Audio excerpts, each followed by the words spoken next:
ভেনেজুয়েলার president Nicolas Madura আর তার স্ত্রীকে ধরে নিয়ে আমেরিকার আদালতে হাজির করা, এটি কি সেরফ একটি দেশের রাজনৈতিক অস্থিরতা, নাকি পুরো পৃথিবীর জন্য ডোনাল্ড ট্রাম্পের এক ভয়ঙ্কর সতর্কবার্তা?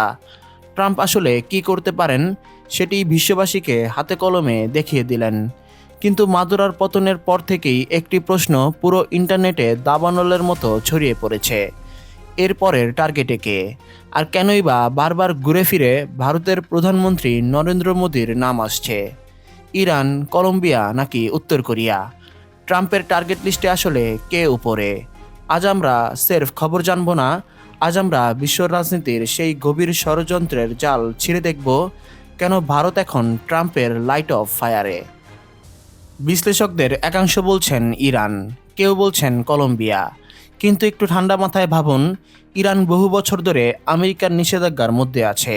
সেখানে নতুন করে আঘাত করলে বিশ্ব চমকাবে না।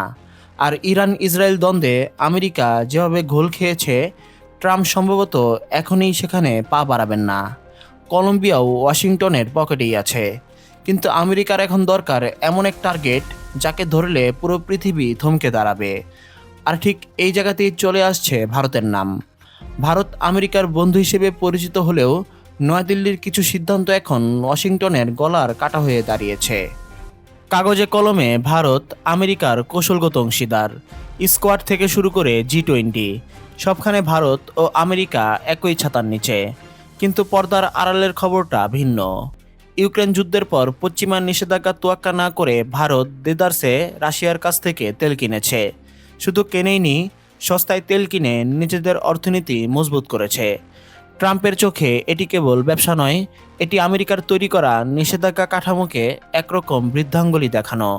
ট্রাম্পের দর্শন পরিষ্কার, হয় তুমি আমার সাথে থাকো, না হয় আমার বিরুদ্ধে। ভারতের এই সুবিধাবাদী অবস্থানই ট্রাম্পকে ক্ষিপ্ত করেছে। সবচেয়ে বড় অস্বস্তির জায়গা হলো ব্রিক্স জোট। এই জোট এখন ডলারের বিকল্প ব্যবস্থা আর নতুন আর্থিক কাঠামো নিয়ে আলোচনা করছে।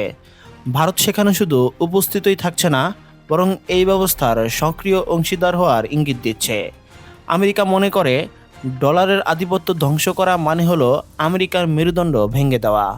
ভারত সরাসরি ডলার ছেড়ে দেওয়ার ঘোষণা না দিলেও বিকল্প নিয়ে আলোচনা চালিয়ে যাওয়াটা ট্রাম্পের জন্য এক স্পষ্ট সংকেত।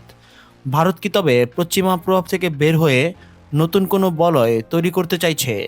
এই প্রশ্নই এখন হোয়াইট হাউসের টেবিলে ঘুরপাক খাচ্ছে।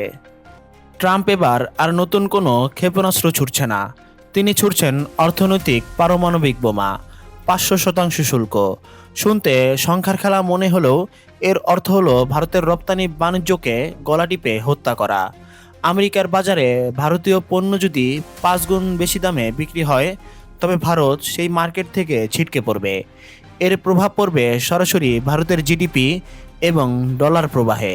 ট্রাম্প আসলে মোদিকে সরাতে চান না, তিনি দেখতে চান এই স্ট্রং লিডার ইমেজধারী নেতা কতদূর চাপ সহ্য করতে পারেন। ভেনেজুয়েলায় বন্দুক চলেছে, কিন্তু ভারতের ক্ষেত্রে ট্রাম্প খেলতে চাইছেন হিসাব নিকাশের এক নিষ্ঠুর খেলা। বাংলাদেশ সহ এই অঞ্চলের বহু মানুষের কাছে নরেন্দ্র মোদী একজন বিতর্কিত চরিত্র।